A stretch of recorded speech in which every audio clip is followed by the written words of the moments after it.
Olá, eu estou de volta com mais uma videoaula para o curso Hospedagem e Domínio. Nesta aula você vai aprender um pouco sobre os recursos de um plano de hospedagem.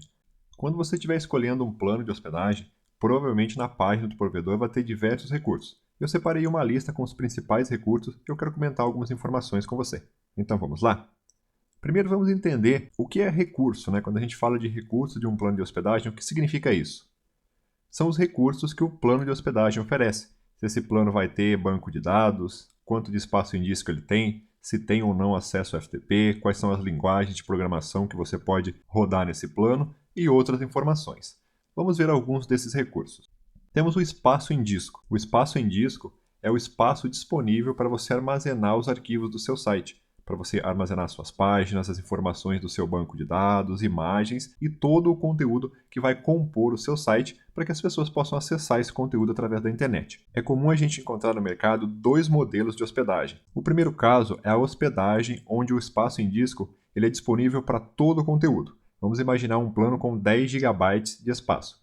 Dentro desse espaço disponível, você pode colocar o seu banco de dados, as suas páginas, o conteúdo todo do seu site, os seus e-mails e toda a informação que você precisa para manter o seu site online. Existe um outro modelo que ele já vem pré-definido, por exemplo, 1 GB de espaço para o banco de dados, 5 GB para o site e mais 5 GB para o e-mail. Neste segundo exemplo, você não consegue realocar espaço de um recurso para outro. Vamos imaginar um exemplo onde você já consumiu todo o espaço de e-mail, você precisa armazenar mais e-mails, não tem espaço, e você consumiu um pequeno espaço disponível do banco de dados. Você não consegue realocar esse espaço que está livre do banco de dados para o e-mail. Eu particularmente não gosto desse segundo modelo de hospedagem, onde o espaço já é pré-definido para cada recurso do plano. Eu gosto mais do modelo onde você tem um espaço total e ali você pode armazenar todo o necessário para o seu site ficar online, né? Se você tem um plano com 10 GB, você consumiu 1 GB de banco de dados, você ainda tem 9 GB e você pode usar para web, para e-mail e o que você precisar. Então eu gosto mais desse modelo, mas é você que tem que avaliar isso, qual é a melhor opção para você, qual vai atender a sua demanda. O próximo recurso é o tráfego.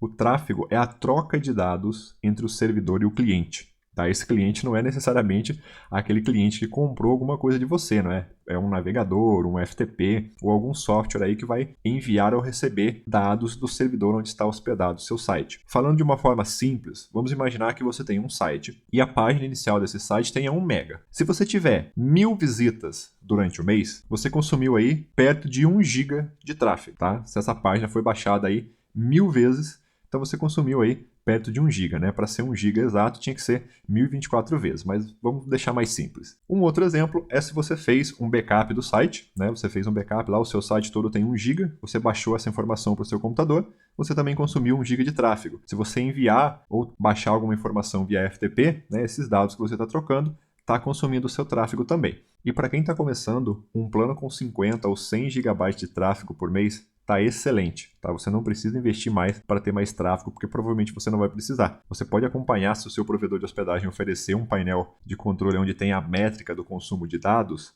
ou do tráfego. Você pode acompanhar, se você ver que está subindo, que você vai chegar no limite do seu plano, você pode fazer um upgrade, mas para começar, um plano com 50, 100 GB está ótimo. Para finalizar o assunto do tráfego, eu fiz uma anotação importante. O tráfego não é processamento, não é poder de processamento. Por que eu estou falando isso? Muita gente encontra na internet aqueles planos que oferecem o tráfego ilimitado e acaba confundindo e pensando que o plano com tráfego ilimitado vai permitir que ela crie um site e esse site tenha, sei lá, 1 milhão, 2 milhões de visitas e não vai ter problema de memória, de processador, não vai travar o servidor, nada disso. E não é verdade. O tráfego é um recurso, poder de processamento é outro. Então, só porque o plano tem lá o tráfego ilimitado, não quer dizer que ele tem processador e memória limitado. Tá? Não existe um plano com processador e memória limitados. Isso não existe no mercado. E é importante você saber disso. Tá? Um exemplo simples, vamos imaginar que o Google contratasse um plano com tráfego ilimitado e colocasse todos os seus sites, os seus conteúdos dentro desse plano. Em milésimos de segundo isso ia travar, né, porque não tem capacidade de processamento e memória para atender a demanda de um sistema como o Google. Então, a partir de agora, se você não sabia, não se esqueça. O tráfego é um recurso e processamento é outro. E agora sim, vamos entender o que é o processador, né? O processador é um número ou a porcentagem de processadores disponível no seu plano de hospedagem. Você encontra vários exemplos na internet de planos onde está limitado a quantidade de processador. Então, o que significa isso? Vamos imaginar que o seu plano está hospedado em um servidor que tenha 8 processadores. Você não vai ter acesso a esses 8 processadores, né, se for uma hospedagem compartilhada. Você vai ter uma limitação ali até onde você vai poder consumir, e a partir desse ponto, seu site vai começar a ficar lento, até um ponto ele não conseguir mais abrir. E existem diversas ofertas na internet, e é claro que quanto mais poder de processamento o plano tiver, mais caro ele vai ser.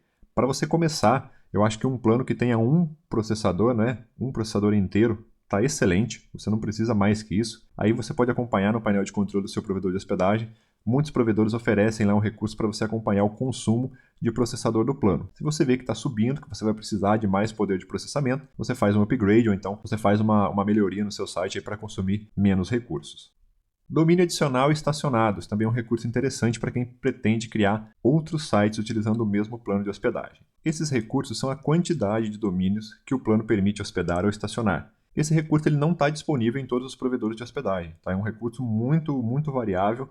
Tem provedor que vai oferecer, ali junto com o plano, recurso de domínio adicional, em alguns casos como um recurso adicional para você pagar mais para você ter, em outros casos um plano mais simples não tem, um plano intermediário já tem o recurso de domínio adicional. Falando de uma forma bem simples e rápida, o domínio adicional é o recurso onde permite você hospedar um domínio no mesmo plano de hospedagem, você vai compartilhar os recursos, isso inclui poder de processamento, de memória, espaço em disco, e com esse recurso de domínio adicional, você consegue criar um novo site com conteúdo diferente e tudo mais. Você pode ter 2 sites rodando dentro do mesmo plano de hospedagem, utilizando o mesmo painel de controle. O domínio estacionado permite que você estacione um domínio no painel de controle, mas você não consegue criar um site diferente. Ele vai mostrar a página inicial do seu domínio principal, ou se você preferir, você pode redirecionar esse domínio estacionado para outro URL, mas ele não permite que você crie um novo site.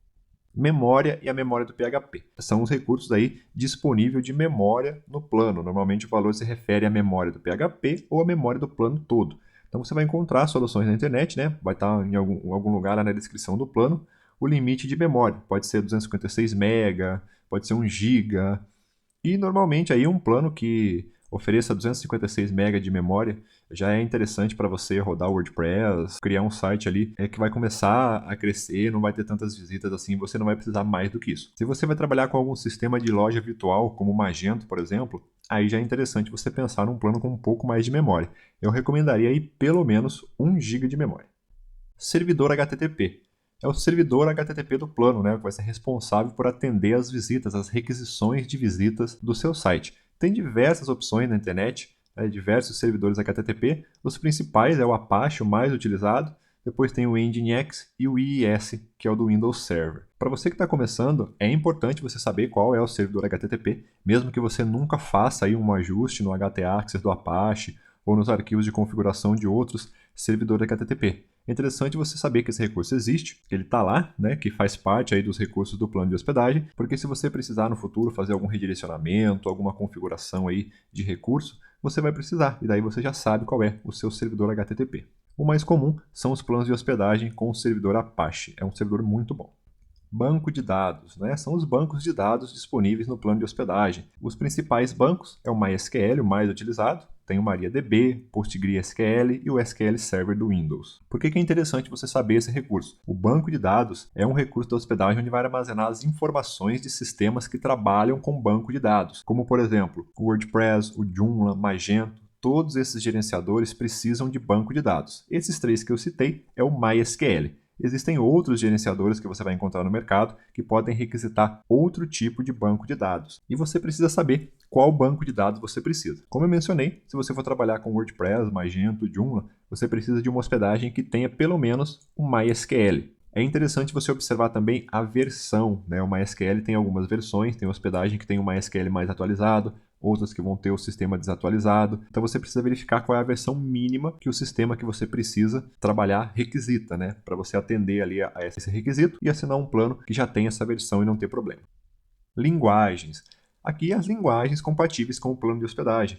As principais linguagens aí, HTML e CSS, praticamente todo o plano de hospedagem vai oferecer compatibilidade com essas linguagens, e tem também PHP, ASP, C, Python e outras linguagens. Assim como o banco de dados, você precisa observar qual é a linguagem do sistema que você vai utilizar. Ou então, se você vai criar um site do zero, você precisa saber em que linguagem você vai desenvolver esse site. Seguindo com o exemplo do WordPress e Magento, esses gerenciadores precisam do PHP. Tá? Então é interessante você contratar uma hospedagem que já tem o PHP e, de preferência, o PHP atualizado, pelo menos a versão 7. Tá? Tem muita hospedagem aí que está com a versão 5.5 ainda. Uma versão desatualizada que não trabalha mais, não recebe mais atualização de segurança. Então, se você vai trabalhar com algum sistema, vê lá qual é a versão mínima que ele precisa e já contrata uma hospedagem que tem o PHP atualizado. E o mesmo vale para as outras versões de linguagem de programação. No caso do HTML e CSS, que são linguagens de diagramação, vai ser compatível aí praticamente com todos os planos de hospedagem. O sistema operacional e a plataforma. Nesse caso, é o sistema operacional do servidor do plano de hospedagem. Os principais sistemas é o Windows, que é o Windows Server, e Linux. Aí você encontra várias distribuições, a CentOS, a Cloud Linux, a Red Hat e outras. E aqui a gente chega naquela questão que eu já esclareci nas aulas do curso, na aula anterior, se não estiver errado, que você não precisa ter um plano de hospedagem com o servidor Windows porque o seu computador é Windows, do mesmo jeito que você não precisa contratar um plano de hospedagem em Linux porque você está utilizando o Linux no seu computador. Tá? Esse sistema operacional aqui, a plataforma, vai ficar no servidor e não vai interferir com o seu computador. Tá? É interessante você saber aí, pelo menos, se é Windows ou se é Linux o sistema operacional do servidor da sua hospedagem.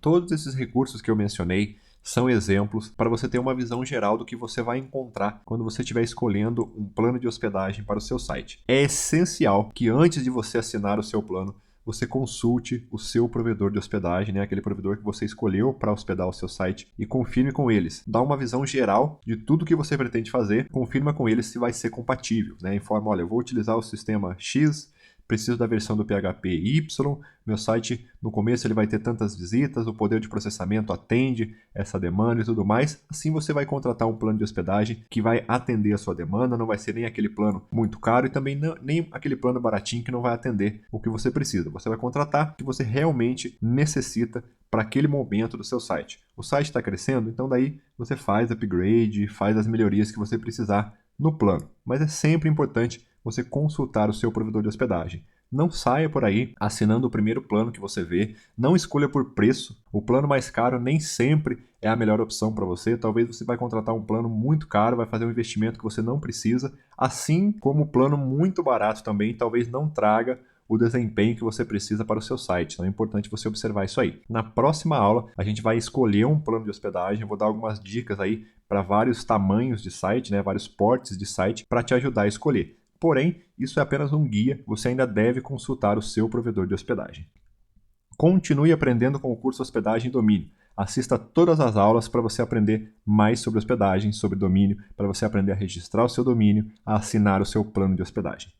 Deixe o seu like e o seu comentário, isso ajuda muito a divulgação desse vídeo e também o crescimento do canal. Quando você dá um like, você está informando para o YouTube, olha, esse conteúdo é muito bom, divulga ele para as pessoas. E quando você deixa o seu comentário, você está ajudando também a aumentar aí a visibilidade do site e também está deixando o seu feedback. Eu quero saber se você está gostando do curso, se você está gostando das aulas, se tem alguma sugestão, alguma crítica, alguma dúvida, deixe o seu comentário que vai ser uma satisfação receber o seu feedback e poder te ajudar.